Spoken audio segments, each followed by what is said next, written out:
Guys, I am on a completely new piece of public. Jordan Waterman and I came down here this morning. This is a really big chunk of public, and we scouted it all last week and decided we wanted to make a trip down here. It's quite a ways from home, but it's so pretty down here, I will say that much. I'm sitting on this side hill right now, not on the top of the ridge, but almost the middle of the ridge, overlooking this big bottom. And then Jordan is a couple hundred yards this way, and then Waterman's a couple hundred yards behind me. So we should see some deer this morning, I hope. But yeah, nonetheless, it's a really pretty area to hunt. But we'll see what happens. Stay tuned, it should be fun.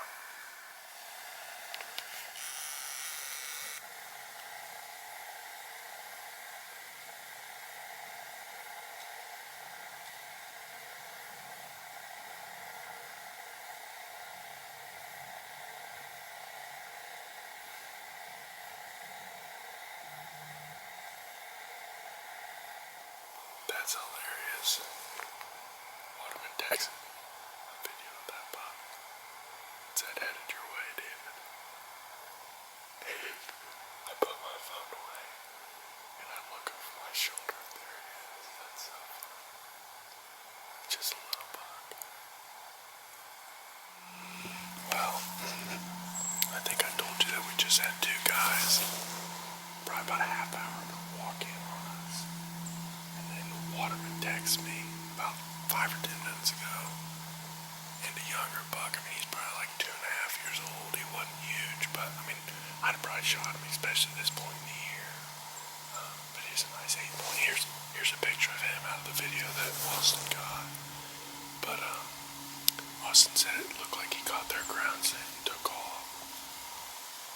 So that's annoying, but what can you do?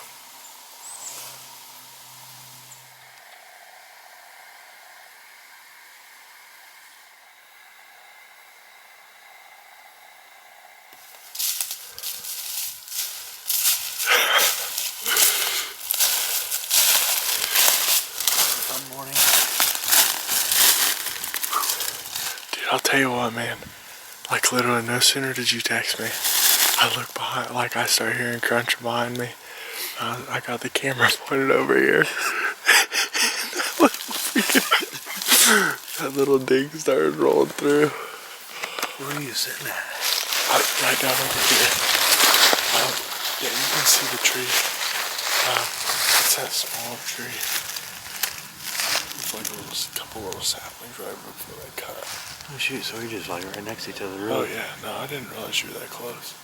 Which means not like it matters, because it's like, I don't think either of us had shots up here that we could both see. Oh no, yeah. And Jordan hunted way back over here. You didn't see that bigger one? No, I didn't. Oh dude, if I had my buck tag, I would have shot at it. Yeah, no, that's what, I was on the phone with Jordan when you were texting. I was like, hey, I gotta go. Because I heard crunching behind me. Well, he came up here.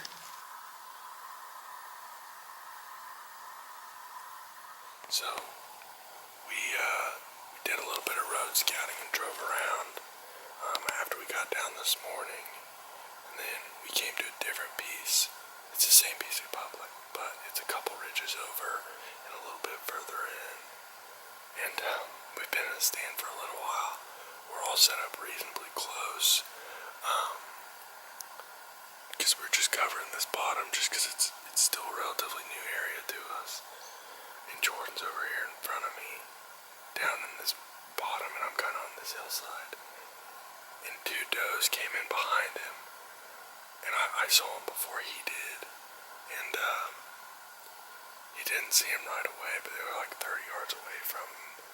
If you would have saw him just a little bit sooner, he probably would have been able to get a shot. But I'm just happy we're seeing deer because it's still really early. It's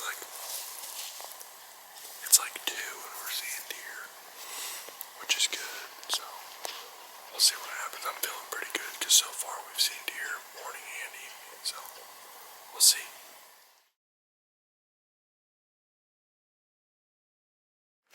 Okay, guys. So I'm piece of public. I've never been here before. And I'm coming along this cornfield, and here's a scrape. There's a licking branch, and it's very fresh, so I'm gonna probably go down here a ways and try and find a tree to set up in. It's more of an observation set than anything, but let's see what happens. There's another scrape right there. There's a bunch of trails, so it's a good amount of deer signs, so we'll see what happens. We made it out to this piece of public, and as you guys saw, we came across that pretty good and pretty fresh scrape. So I set up probably like 55, 60 yards away from it, just off in these trees. We're on the edge of this little strip cornfield, right next to some really thick bedding cover. And then we got another field. It looks like it was like sunflowers, and now it's like clover here behind us. So it's a good little transition area, and there's trails all throughout in between here. There's none like right here, and that's another reason why I set up.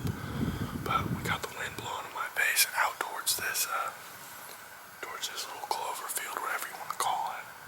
But there was more tracks in this field. I didn't check over there because I didn't want to spread a bunch of ground scent, but this looks like a pretty money area. There was a lot of fresh deer tracks and a lot of fresh deer sign. But stay tuned, and hopefully we can get one on the ground tonight, and hopefully we see some deer.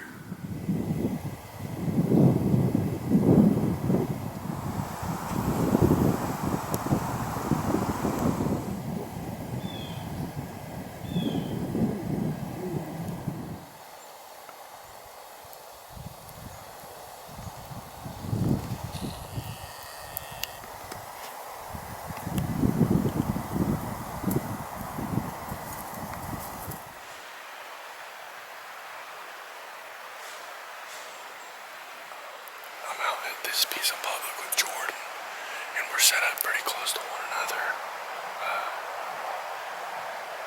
We came in here and we actually saw a doe bedded at the bottom of this hill when we were coming in, so I told Jordan, I was like, well, hey, because he hasn't got one yet this year.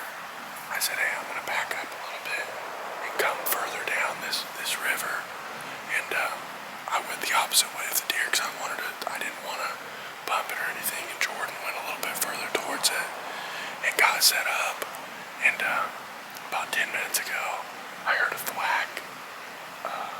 He said he's not sure where he hit her because like legal shooting light came in like 25 minutes ago, so like he literally shot her like 10 minutes ago, like it was fresh, and I saw her just right here about 40 yards from me, and she was limping and flicking her tail, so hopefully she's expired up on top of this hill, but he said he wasn't sure where he hit her, so we'll see what happens. Hopefully she's laying up expired on this hill.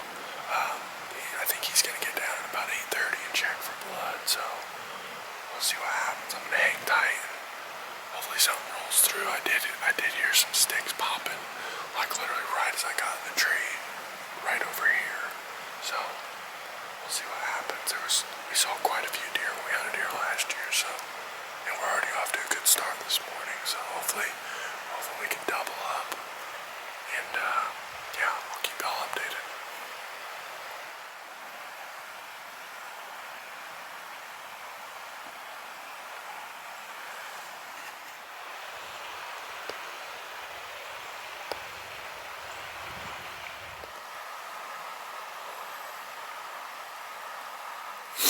So I kind of feel like an idiot because I told Jordan I was going to get down and come help him look for blood and track. Well, we have blood, but track. And I freaking didn't look before I climbed down. I just unhooked and started climbing. And then I hear leaves crunching, and I was like, well, hey, that sounds like deer. And I look over my shoulder as I'm on my second step, and there's deer does take off. They don't really like blow or anything, and their tails weren't up, so I don't really think they knew what I was. But we probably would have doubled up nonetheless. But Jordan, how you feeling? A little bit out here. Yeah. I've never seen a deer walk. Yeah, so we were having find his first arrow, and the blood was reasonably good, but kind of spotty. But then Jordan was like, well, I found another arrow that I hit her with. And I was like, what? Because I was confused, because he originally shot her over there. And then he started holding up the arrow and waving it, and literally, from my stand, I could see the red on it, so that makes me feel a lot better. And I highly doubt she went much further, so we'll see. Okay, so Waterman ended up coming up here to help us track. He was in the area, but we ended up jumping her up. We think he might have clipped the lung, maybe hit her a little bit far back. So we backed out and gave her, I don't know what, about probably 2 hours. And it's been about three and a half hours since he shot her. But we're back at last blood, and then we're gonna push on a little bit further. She was gargling when we jumped her up, so no, this is where we stopped. But we're gonna go ahead and keep on going. So unfortunately, we think that deer ran onto private. That's where the last blood was. It was like 20 yards off the private line, and